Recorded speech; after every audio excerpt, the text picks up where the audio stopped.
नमस्कार प्यारे साथियों, स्वागत है आपका आपके अपने YouTube channel target for success with excellence पर। आज हम एक नया टॉपिक शुरू करने जा रहे हैं, नया सब्जेक्ट इंडियन इकोनॉमिक्स से, भारतीय अर्थव्यवस्था।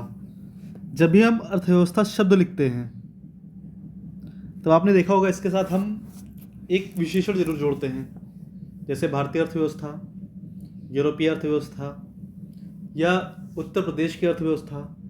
इसका अर्थ है अर्थव्यवस्था किसी चीज़ की होगी, अर्थव्यवस्था कोई अकेला शब्द नहीं है। परंतु जब हम अर्थशास्त्र लिखते हैं, अर्थशास्त्र, तो यह एक अकेला शब्द आता है, अर्थशास्त्र। ठीक है। अर्थशास्त्र किसे कहते हैं? अर्थशास्त्र कहते हैं सीमित संसाधनों का जो समुचित उपयोग होता है उसका अध्ययन करना ही अर्थशास्त्र कहलाता है। अर्थशास्त्र की बहुत ही छोटी सी डेफिनेशन है। किसे बोलते हैं? सीमित संसाधनों का समुचित प्रयोग करने का अध्ययन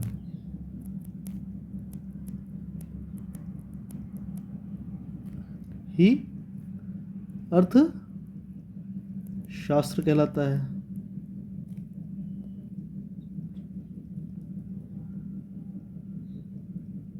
ठीक है, यह हो गई अर्थशास्त्र की एक छोटी सी डेफिनेशन। ठीक है। अर्थव्यवस्था का क्या अर्थ लिया जाए? अर्थव्यवस्था का अर्थ लिया जाता है, कभी भी नोट करा देता हूं आपको,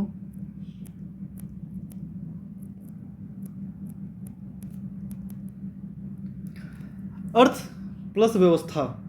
अर्थात धन और उसकी व्यवस्था करना, यानी कि धन की व्यवस्था का अध्ययन ही अर्थव्यवस्था कहलाता है। धन की व्यवस्था का अध्ययन करना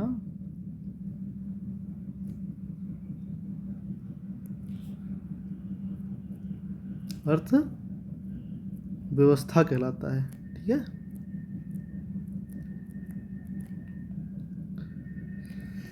देखिए, संसाधनों का समुचित उपयोग करना एक तरफ रखिए और दूसरी तरफ रखिए धन की व्यवस्था करना।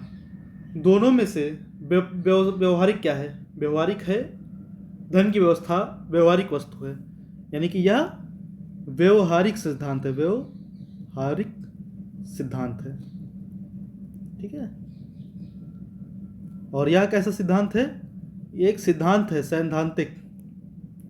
ये सैद्धांतिक पहलुओं को अपने मद्देनजर रखता है।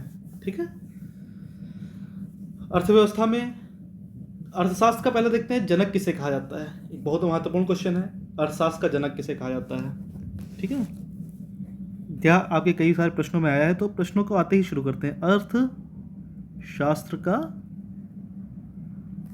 जनक, तो अर्थशास्त्र का जनक एक महानुभाव रहे हैं, एडम स्मिथ साहब, उनको माना जाता है। एडम स्मिथ की पुस्तक है wealth of Nations. Wealth of nation. ठीक है। अब अर्थशास्त्र का जनक एडम स्मिथ को माना जाता है, या आप सभी ने देखा। साथ ही आपको इनके विषय में एक बता दें, इनकी एक और किताब है the theory of moral sentiments. इनकी एक और बुक है the theory of moral sentiments. ठीक है। या पूंजीवादी विचारधारा के समर्थक माने जाते हैं। पूंजीवादी विचारधारा क्या होती है भी आप पूछेंगे, तो हम आपको बताते हैं। किसी भी देशों में, जो आज के आधुनिक युग में जब विभिन्न देशों की बात की जाती है, उनकी अर्थव्यवस्था की बात की जाती है, तो अर्थव्यवस्था को मूल रूप से 3 भागों में बांटा जाता है: पूंजीवादी अर्थव्यवस्था, साम्यवादी अर्थव्यवस्था और समाजवादी अर्थव्यवस्था। तो हम बात करते हैं तीनों के विषय में।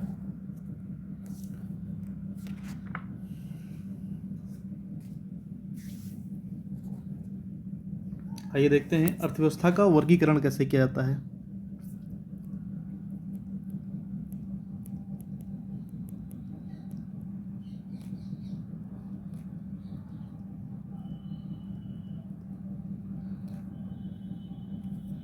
अर्थव्यवस्था का वर्गीकरण अगर बाजार और सरकार की भूमिका के आधार पर किया जाए तो यह 3 भागों में बांटी जाएगी, पूंजीवादी, समाजवादी और आपकी जगह हमने साम्यवादी और समाजवादी अलग कर दिया था, साम्यवादी और समाजवादी एक ही है। तीसरी प्रकार की होगी मिश्रित अर्थव्यवस्था। 3 प्रकार से अर्थव्यवस्था का संचालन हो सकेगा, बाजार व सरकार की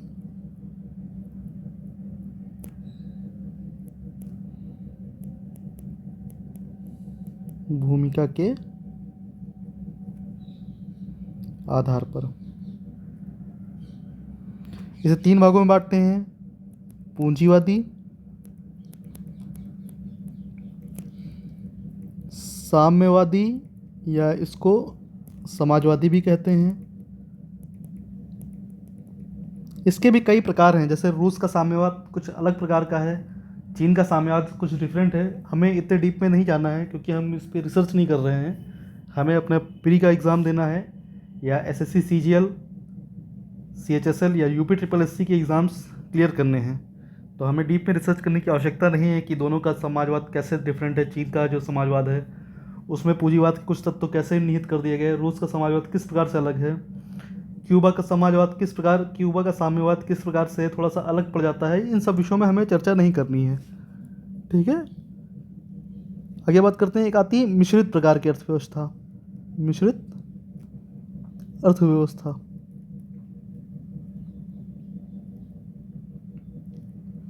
तो इन 3 प्रकार की अर्थव्यवस्थाओं में बांटा गया है अर्थव्यवस्था को, यदि वह बाजार और सरकार की भूमिका के आधार पर रखा जाए। बाजार और सरकार की भूमिका दोनों के विषय में हम आपको आगे टॉपिक्स में डिस्कस करेंगे। जैसे जैसे हम पढ़ाएंगे सरकार की भूमिका क्या होती है, सरकार कौन कौन से राजकोषीय नियम बनाते हैं, केंद्रीय बैंक होते हैं, जैसे भारतीय अर्थव्यवस्था के संदर्भ में आरबीआई की क्या भूमिका होती है, ठीक है। साथ ही बाजार कैसे मांग एवं पूर्ति को निर्धारित करता है, बाजार की शक्तियाँ होती हैं मांग और पूर्ति, इसके विषय में आपको पढ़ाएंगे। बाजार कैसे कीमतों का निर्धारण करता है, बाजार कैसे निर्धारण करता है कि कौन सी चीज़ गुणवत्तापूर्वक है, किसकी कीमत बनी रहेगी और किसकी कीमत बढ़ेगी या घटेगी, ठीक है।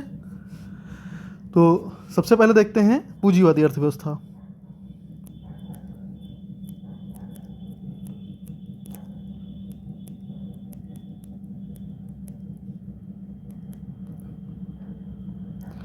पूंजीवादी अर्थव्यवस्था का सीधा सीधा नियम है, इसमें सरकार की भूमिका सीमित होती है।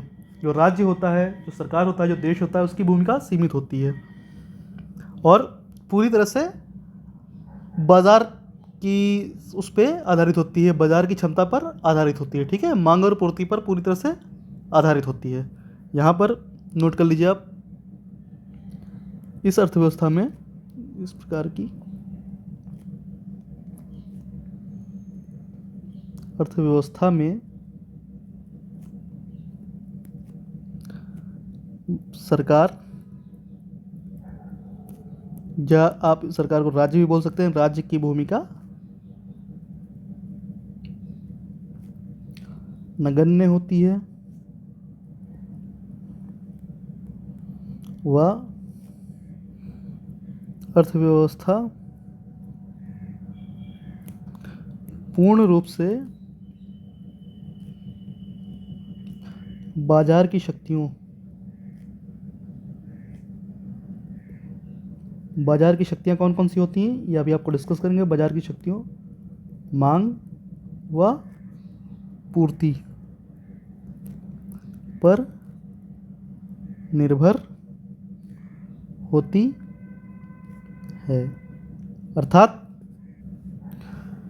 यदि किसी वस्तु की मांग बढ़ती है और पूर्ति नहीं बढ़ती है तो उसकी मूल्य में एकदम से इजाफा होगा और उसमें सरकार या राज्य कोई भी हस्तक्षेप नहीं करेगा। आपको एक एग्जांपल के जरिए समझाते हैं। मान लीजिए कोई एक वस्तु है एक्स, मान लीजिए XYZ कुछ भी मान लीजिए, इसकी एक निश्चित मांग, मान लीजिए बाज़ार में इसकी मांग है 100 kg, मांग 100 kg है और पूर्ति भी 100 kg हो रही है। इस 100 kg मांग पे वस्तु है x, ठीक है। अब वस्तु आप कुछ भी मान सकते हैं। इस 100 kg मांग और 100 kg पूर्ति पर वस्तु का जो बाजार मूल्य है वह है मान लीजिए 50 रुपये, ठीक है। अब एक दूसरा सिनेरियो देखिए, या कोई वस्तु है जो प्राथमिक अर्थव्यवस्था जैसे कृषि, प्राथमिक क्षेत्र जैसे कृषि वगैरह के क्षेत्र से आ रही है, और इस वस्तु की मांग एकदम से बढ़ जाती है। मान लीजिए बाजार में अब मांग हो जाए, मान के चलिए आप नई मांग दो लिख दीजिए, या मांग हो गई बढ़ के 200 kg, और पूर्ति नहीं बढ़ पाई है, पूर्ति उतनी ही है 100 kg की, तब इसका मूल्य क्या 50 रुपये रह जाएगा? मांग ज़्यादा है, सामान कम आ रहा है, तो इसका मूल्य भी बढ़ जाएगा। मांग दोगुनी हुई है, इसका मूल्य भी मान लीजिए दोगुना हो जाएगा। मांग मूल्य और भी ज़्यादा हो सकता है, या यदि आवश्यकता की वस्तु है तो इसका मूल्य हो सकता है 4 गुना बढ़ जाए, पर हम अभी आप मान के चल रहे हैं। मूल्य 100 रुपये हो गया, सीधे मूल्यों में कितना इजाफा हो गया? 2 गुना का इजाफा हो गया। पूंजीवादी अर्थव्यवस्था में सरकार कुछ नहीं करेगी, कोई नियंत्रण नहीं लगाएगी मूल्य के इजाफा होने में, मूल्य का इजाफा होता रहेगा। ऐसे ही एक तीसरा सिनारियो है, मान लीजिए मांग घट के मांग 100 kg ही है, या मांग घट जाए या मांग 100 kg और पूर्ति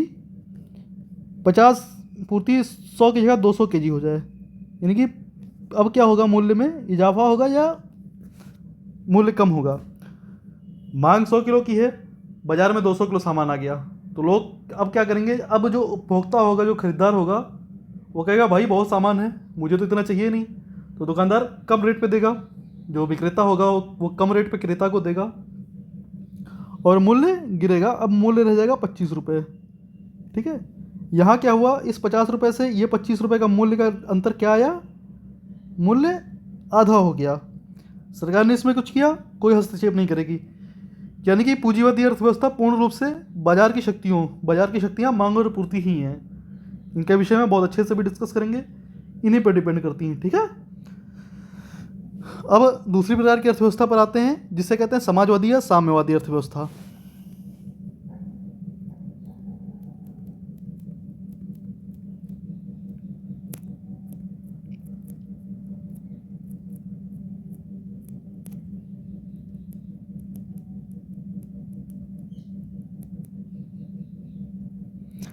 यह साम्यवाद रूस की साम्यवादी क्रांति से लिया गया शब्द है। इसका इतिहास आपको आधुनिक विश्व के इतिहास में मिलेगा। साम्यवादी अर्थव्यवस्था क्या होती है? इसमें राज्य और सरकार का हस्तक्षेप बहुत ज़्यादा होता है। यहाँ पर सरकार या राज्य का हस्तक्षेप बहुत अधिक होता है, अर्थात किसी भी वस्तु है उसका जो मूल्य है, इसका निर्धारण और वह कितना किसको मिलेगा, सभी चीज़ का निर्धारण सरकार करेगी, राज्य करता है। यहाँ पर बाजार की शक्तियाँ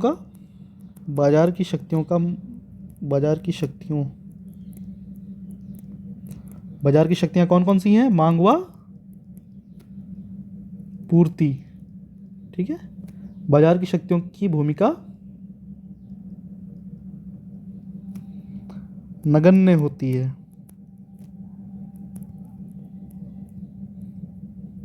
अब सरकार का नियंत्रण है, तो यह अर्थव्यवस्था कैसी होगी? यह नियंत्रणकारी अर्थव्यवस्था कहलाएगी, ठीक है।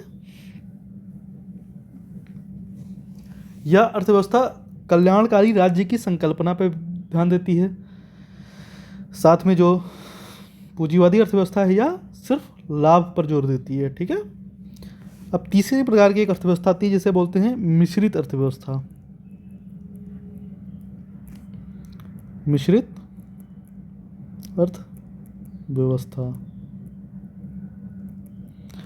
अर्थव्यवस्था जैसे यहाँ पर जो समाजवादी होते हैं और जो पूंजीवादी होते हैं, दोनों के लक्षण विद्यमान होते हैं। समाजवाद प्लस पूंजीवाद। जैसे आपको अभी हमने एक पिछला एग्जांपल दिखाया था पूंजीवाद में किस प्रकार होता है। जैसे यहाँ पर देखिए मांग 100 है, पूर्ति 100 है, तब मूल्य 50 रुपये है, ठीक है। मांग 200 kg की हो गई, पूर्ति 100 रुपये हो गया, मूल्य बढ़ के 100 रुपये हो गया था। पर यहाँ पर सरकार हस्तक्षेप करती है। जो मिश्रित अर्थव्यवस्था होती है, यहाँ पर सरकार हस्तक्षेप करेगी। सरकार अपनी तरफ से सब्सिडी देगी या कुछ अन्य पहलू लाएगी और इसका मूल्य फिर से 50 रुपये या उसके आसपास लाने की कोशिश करेगी, ताकि आम जनता को तकलीफ ना हो। यह कल्याणकारी राज्य के लिए होता है, इसे मिश्रित अर्थव्यवस्था कहते हैं। ठीक है, भारत में मिश्रित अर्थव्यवस्था है। समाजवादी का एग्जाम्पल लिख लीजिए, रूस या चीन, और पूंजीवाद की एग्जाम्पल लिख लीजिए आप, यूएसए, यूके, काफ़ी सारे राष्ट्र हैं। क्या हो गया बाजार की और सरकार की भूमिका के आधार पर। अब बात करते हैं विकास की अर्थव्यवस्थाओं के आधार पर। अर्थव्यवस्था कितने प्रकार की होती हैं, अर्थव्यवस्थाओं का वर्गीकरण कैसे किया जा सकता है। विकास की विभिन्न अवस्थाओं के आधार पर, इसके आधार पर अगर हम वर्गीकरण करेंगे तो अर्थव्यवस्था 3 प्रकार की होती है। पहली एक होती है विकसित अर्थव्यवस्था,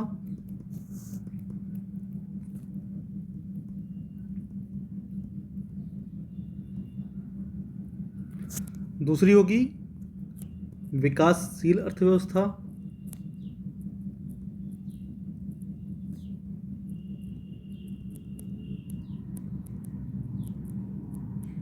और तृतीय प्रकार की होगी अल्प विकसित अर्थव्यवस्था। अल्प विकसित अर्थव्यवस्था।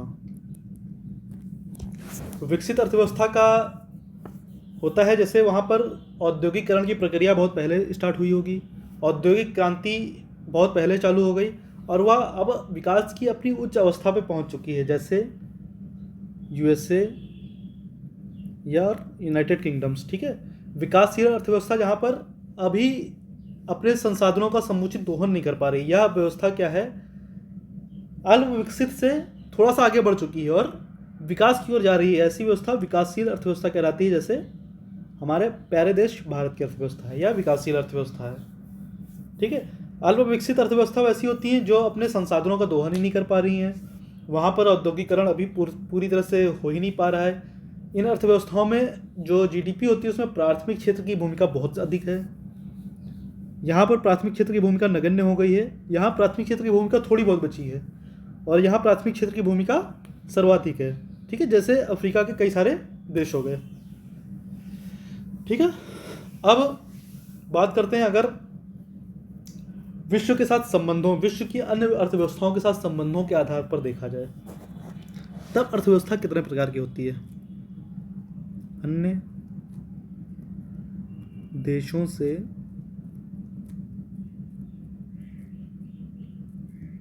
संबंधों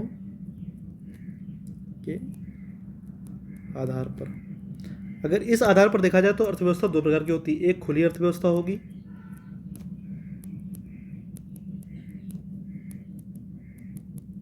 और दूसरी बंद अर्थव्यवस्था होगी। ठीक है,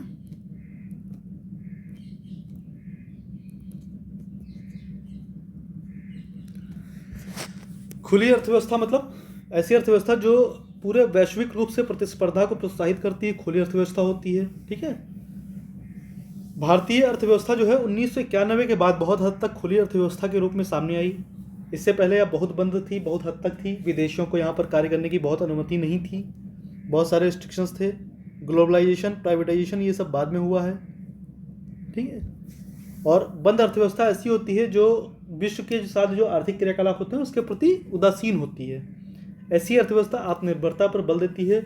ऐसी बंद अर्थव्यवस्था किसी आज के डेट में देखा जाए तो किसी भी देश के विकास के लिए बंद अर्थव्यवस्था बहुत ही घातक है, यह उपयोगी नहीं है। ठीक है, अब अर्थव्यवस्था के कुछ घटक क्षेत्र होते हैं जिनके विषय में हम आपको बताते हैं। ठीक,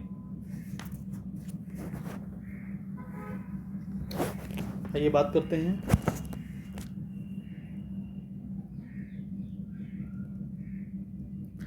जब भी हम अर्थव्यवस्था की बात करेंगे तो हमने कहा है इसके पहले कुछ लगाना अनिवार्य है। भारतीय अर्थव्यवस्था, यूरोपीय अर्थव्यवस्था, अमेरिकी अर्थव्यवस्था, कुछ भी लिखिए। ठीक है, अपने लखनऊ की अर्थव्यवस्था, उत्तर प्रदेश की अर्थव्यवस्था, आप कुछ भी लिख लीजिए। अर्थव्यवस्था के जो क्षेत्र होते हैं इनको मूलतः प्राथमिक क्षेत्र, द्वितीयक क्षेत्र तृतीय क्षेत्र में बांटा जाता है। ठीक है, मूलतः 3 भागों में बांटा जाता है। चौथा भाग भी है जो ह्यूमन इंटेलेक्चुअल्स होते हैं, एचआई है, जो आज के ज़माने में आवश्यक हो गया है, परंतु अभी आपके सिलेबस में सब चीज़ें हैं नहीं, इसीलिए हम इसका अभी हम डिस्कशन नहीं करेंगे। तो पहला आता है प्राथमिक क्षेत्र।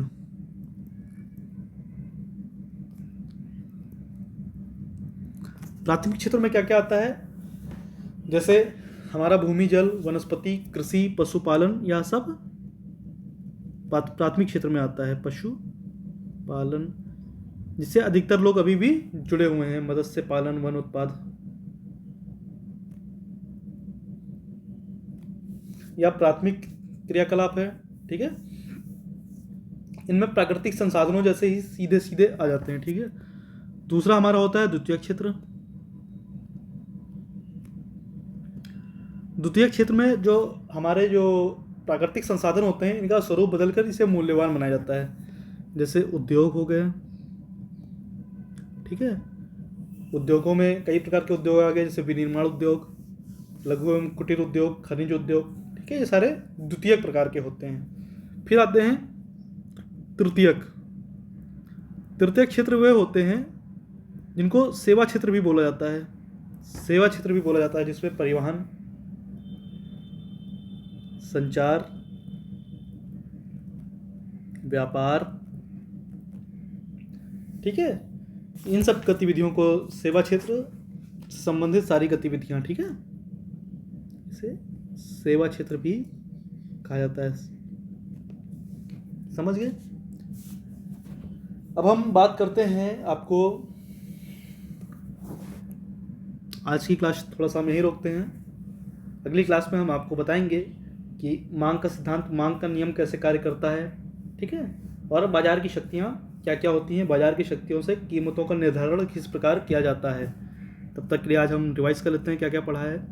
हमने पढ़ा था अर्थव्यवस्था, अर्थशास्त्र सीमित संसाधनों का समुचित प्रयोग करने का अध्ययन अर्थशास्त्र कहलाता है, जो इसका सिद्धांतिक पहलू है। दूसरा अर्थव्यवस्था, जो व्यवहारिक सिद्धांत है, अर्थशास्त्र का जनक।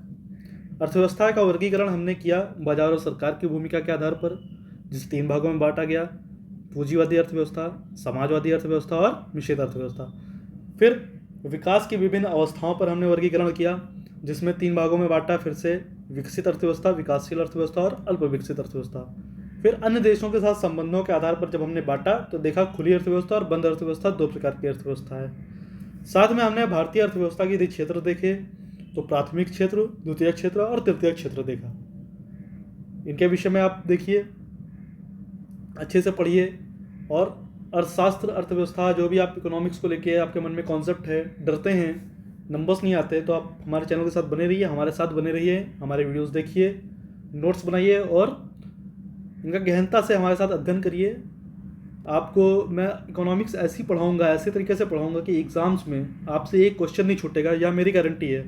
पर आपको साथ देना होगा, आपको साथ में मेरे पढ़ना होगा, आपको समझना होगा चीज़ों को। जहाँ नहीं समझ में आया, आप खुल के मुझसे प्रश्न करिए, मैं आपको उसका उत्तर दूंगा। आप कमेंट के माध्यम से बताइए, मैं समझाने की कोशिश करूंगा। अगर वैसे नहीं समझ में आया तो मैं आपको अपना नंबर दूंगा, सीधे फ़ोन पे मैं समझाऊंगा। तो बिल्कुल भी आप चिंता मत करिए, बढ़िया होकर इकोनॉमिक्स पढ़िए, बहुत अच्छे नंबर्स लाने हैं। इकोनॉमिक्स का कोई भी क्वेश्चन नहीं छूटना चाहिए।